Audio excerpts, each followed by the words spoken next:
Hey, so doing a quick little critique of the Anub here by Mr. Pina Colada.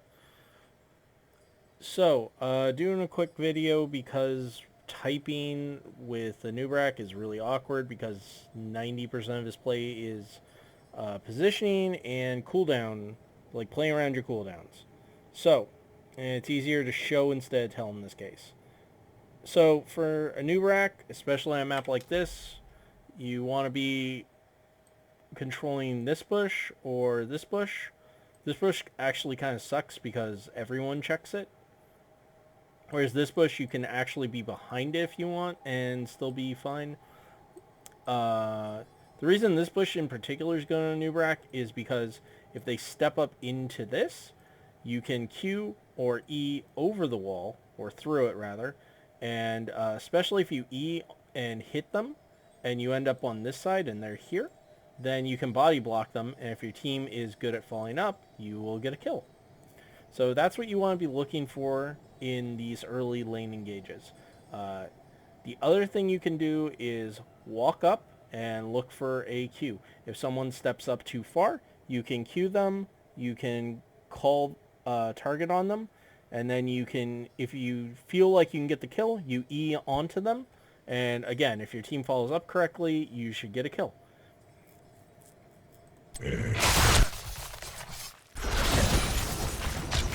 Also of note, this comp is going to be very hard to play into as a Anub.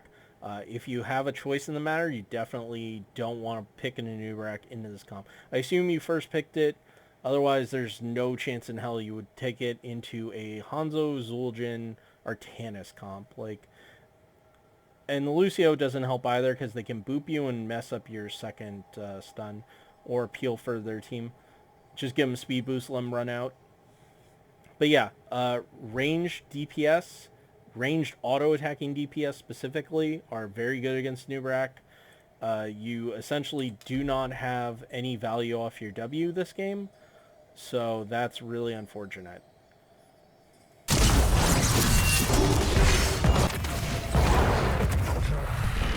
So you're stepping up pretty far into this comp. Again, this is what I'm talking about with you have to save your cooldowns for things you think are going to be kills or to like peel. You have to have a reason essentially. Because if you have Q up here, you can Q right now, auto, walk, auto, E, and then again, if this Gul'dan Phoenix are doing any sort of work, they're going to get a kill on Zul'jin. It'll be great. Also, Anduin should be like here-ish. There's no reason for him to be all the way back here. You don't get value out of his root. You don't get value out of his auto attacks. It's just, he's playing like an Ana, which is bad. Okay, so... that was not a real safe drain life. I also should have just kept going with it. It is a level 1 fight. Drain life actually beats the vast majority of attacks in a trade. So you hit everyone with a Q, you get the E. So this is what I was talking about, but there's got to be more follow-up. You can see Phoenix almost gets him. Almost. He was so close. The problem is he chased into the middle of everyone, and so now he probably dies for it. And sure enough, he should have died and gets hooked and does die, which is unfortunate. You need to back up now. You just burned all your tools, and you are at 60% life, which sounds like a lot, but again, look at this setup. They can just burn through that very quickly because it's all physical damage.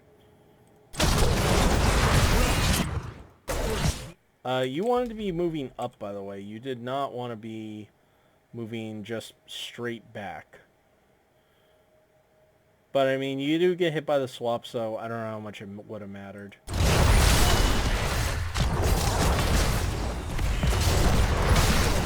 Whoa. Please, stop being so choppy. My camera is turned on. Thank you. Okay, so you die once. That's fine. Whatever. It's not that bad because they did miss Soak because Thrall was up here. That's the other thing. You guys were so aggressive into a 4v5, and you just really shouldn't be. Okay, this is a really odd split. I guess it's because you guys just died.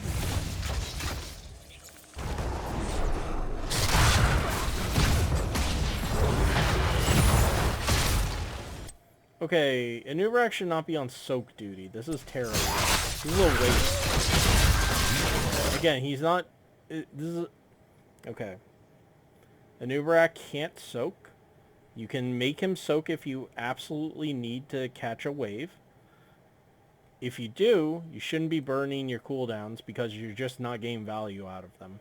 Q is not going to do very much. Obviously, you don't want to E a bunch of minions. Like, queuing single heroes is a waste of time, especially early on, because you have zero chance of killing them. And again, you want to try and convince your team to, like, walk up at some point, and then if they're stepping too far up, then you can QE and your team follows up and gets a kill. Obviously not on Stitches, but say Hanzo or Zul'jin steps too far up. Or steps too close to like a bush. Same thing. Then you can look for a pick or something. Ideally here, you guys rotate as 4. You just get a 4, quick clear, because you have a Gul'dan Phoenix, and just keep rotating back and forth, back and forth, back and forth. Otherwise, you want to just stick Phoenix in mid or bot and have the other 3 go ahead and quick clear and then do a camp. Like, in this case, like, Phoenix would be good here, and then Gul'dan, Anub'arak, Anduin can be here, quick clear, and then go here to the bot camp. And then Phoenix can rotate down as needed. Like, you're not getting value out of Anub'arak. Choose a talent.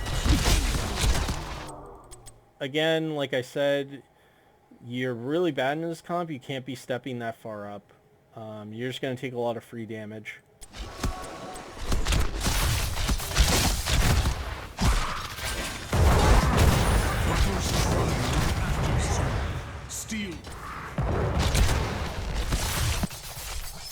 So, this Q is a little too far away. I would have liked if you moved up a little and tried to Q. You still end up hitting. And that's the thing. That's why walking away is not the best right after you Q. A lot of Anubraks do it, but it's a bad habit to get into all the time. But the thing is, as soon as you see the Q land, you can E in here.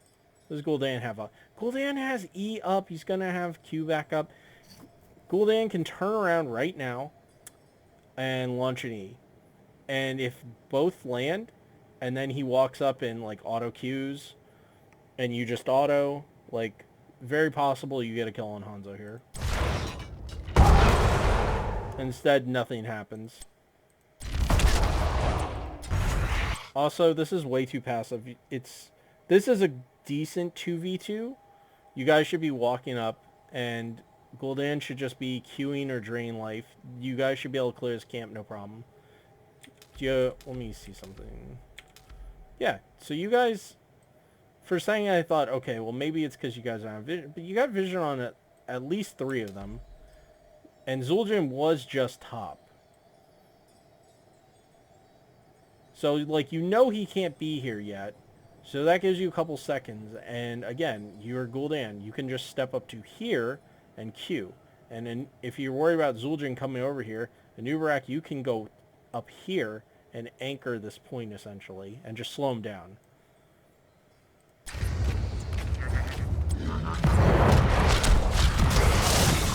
Like, instead, what happens is he walks up, you don't anchor up here, and he takes a lot of damage. Like, again, I'm not trying to focus on Gul'dan in this replay, but there are a lot of things you can work on with your positioning and knowing the max range of your abilities. You could have done way more in almost every situation for PvE and also against structures when I went through this replay the first time. So, like, I would suggest to you, Gul'dan, really look at your ranges and consider what you can do. Also, you can't go back in. Once Gul'dan backs out, you really can't do anything. guys clear this. You walk up, take a little damage. So you're going in 60%. This is a little dangerous because, again, they're all physical damage. So if you E in and they're good and they all turn on you, you will explode in probably about 2 seconds, I'd say. It depends if, like, Hanzo hits, like, a scatter on you or something. So you do E in, except your follow-up damage, except for your Phoenix, is way over here. So I don't know what you expect to accomplish with this, except potentially killing yourself, unfortunately. The good news, your Thrall hits a huge-ass root, and that means they have time to actually move into place now. And it also means you can escape by just walking away. Also, Hanzo notably walked backwards instead of trying to auto you or do anything to you, which is great. Life's good. And yeah, you hit the Q. That's good. And this fight goes from, like, kind of bad to start with to actually pretty reasonable because their chance is isolated. Hanzo's way back here, and he can't really do much at the moment. Like, yeah, he shot his cooldowns, and that's it. Now he's out of the fight until his cooldowns refresh. Because obviously he's way too scared to walk up and auto, even though he could just be pinging you and killing you. So at this point also, you're so chunked out, it's going to be hard for you to really get a lot done. And you don't have a tap, so this is unfortunate.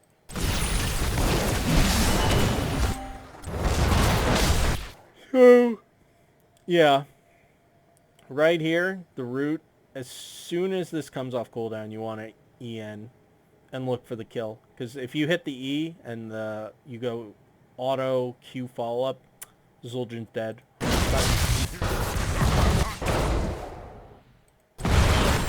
It turns out you E into the wall on accident? That's unfortunate. It turns out it didn't even matter. You got another root, tons of damage. They're all clumped, which means this Gul'dan and Phoenix are just going to go to town.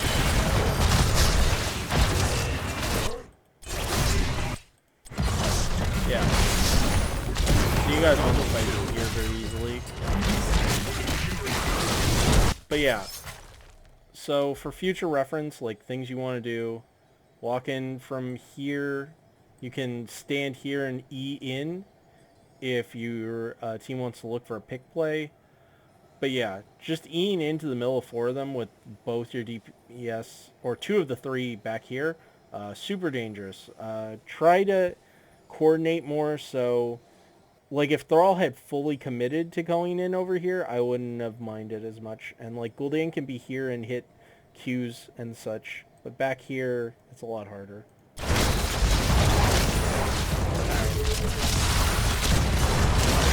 There's a lot of poking and a lot of prodding. You can't go back in here, you will die, or you should die. You also should not have E stun there. You should have just done your full E.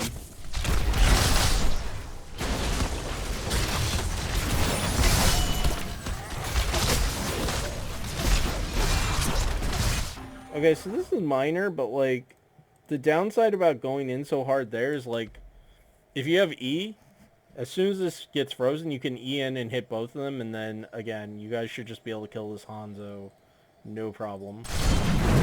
And it doesn't matter because, look, the Gul'dan E hits for full anyway and kills him.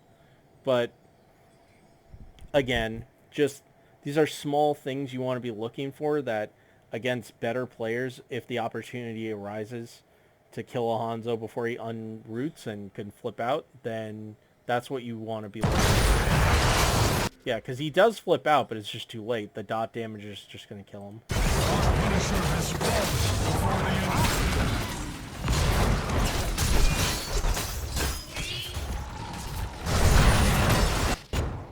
This is not a good call because Phoenix left.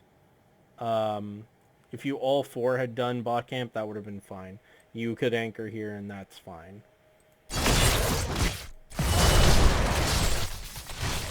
You need to leave. This guy's dead. There's nothing you can do for him. You need to just E out all the way.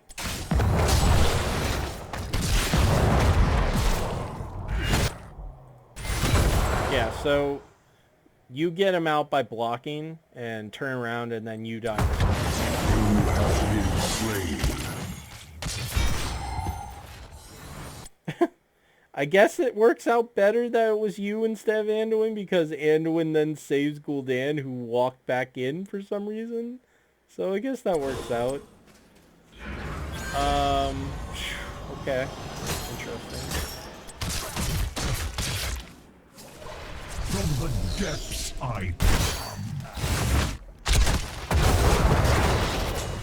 Of note, this is the correct level 1 for what you're playing into. But man, you really need to get on these globes. Again, that's the other reason you want to be in a 4-man rotation. Getting globes a lot quicker. Again, with camps, you really don't want to be the one engaging in the camps. You want to be looking to like QE or get a cocoon on somebody. Gul'dan, you can't play way back here, man. You can't play at your max range with an Anub'arak. You need to actually step up and help them.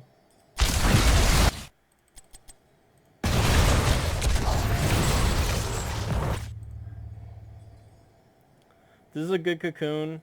I really wish you still had Q up. Because, again, this guy's super dead. He's probably going to die, but this is 100,000% a kill right now if you have Q. Oh! And because Phoenix explodes, this is no longer a kill. And see, that's what I mean. Just, you really want to save your cooldowns. They're so valuable. They're so good. I don't want to talk about the rest of Fiesta, and a lot of it's not really your fault. Like, the thing you had control over was better use of your cooldowns to get the pick, and once you guys didn't get the pick, then there's not really much else you can do as a Anub'arak into this comp with all 3 of these. Power gathers within a shrine. Okay, this is already long. So we're just going to like kind of skip a little bit to the last thing I wanted to talk about, which is trying to get cocoon value. This is perfect for a cocoon. He's isolated. There's no one around. Even though you don't have vision, you know in general they're probably not all here based on like how they're positioned. So if you get a cocoon here and you all wait around, this guy's 100% dead. He's so gone. And that's what you want. You want to get isolated targets.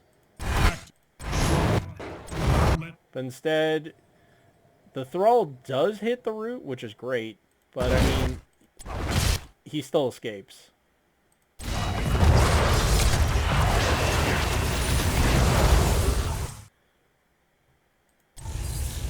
So all you want to do now, it depends on exactly how your team lines up. But your main thing, you want to be anchoring here or be back here. Because if they step in, then what you want to do is cocoon a target and then go in on them and then have your team attack from here. So like here, you say cocoon, I don't know, Zul'jin or Lucia or somebody here. And then these 4 all step back up and fight here. And then it's a 5v4. You hopefully go in and stun some people and you win the fight. That's ideally how it plays out if they try and invade it. Because here's the thing. You want them to come in a little bit because you play way better in like this choke than if you fight them out in the lane. Just because of how your Q and E work.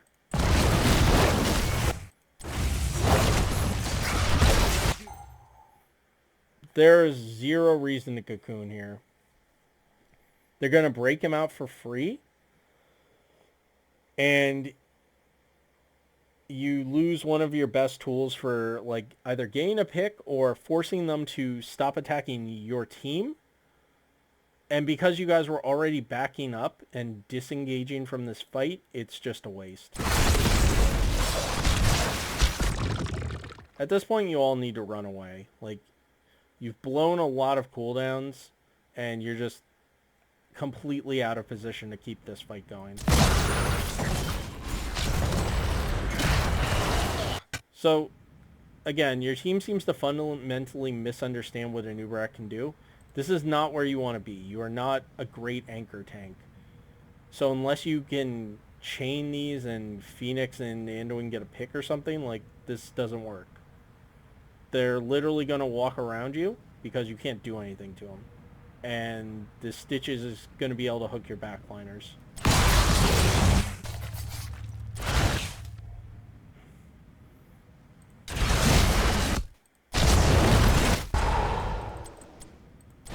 This is actually goody. I kind of like this. You don't hit a stun, but you body block them, and you cut off their retreat. And because they already got hit by the Gul'dan Corruption, they're actually killable. So this is good. I really like that. Sadly, Lucio is on point, and because you're clumped, the Arcanist and Zul'jin ults get way more value than they should. You get out, which is good. I really kind of just thought you'd explode, so... yeah. The rest of the game was kind of whatever. The big three things I would say to take away from this. One, you really, really want to play around your cooldowns more. And again, you want to have reason when you use them. Don't just Q them because you think it'll hit. Q them because you think it'll hit and because there's follow-up or because you think you can get a solo kill. The second thing, use bushes more. Try to jump people in rotation. Obviously, with how the game flowed, that was a lot harder to pull off. But you guys, when you... before the first objective and immediately after the first objective, you had opportunities to go hunt them, and you never took an aggressive slant. And the third thing is, just in general, you want to try and get cocoon value of one or two ways. You want to jump a lane, cocoon someone, and kill them because they're isolated from their team. Or two, you want to pick a target that's somewhat, well, out of position, I guess would be the best word, from their team. Or in the middle of a team fight, you want to pick either the hero with the best cocoon clear. So for example, if they had a Li Ming, for example, you'd want to take the Li Ming and cocoon her. Or Raynor, you'd want to cocoon Raynor if you can help it.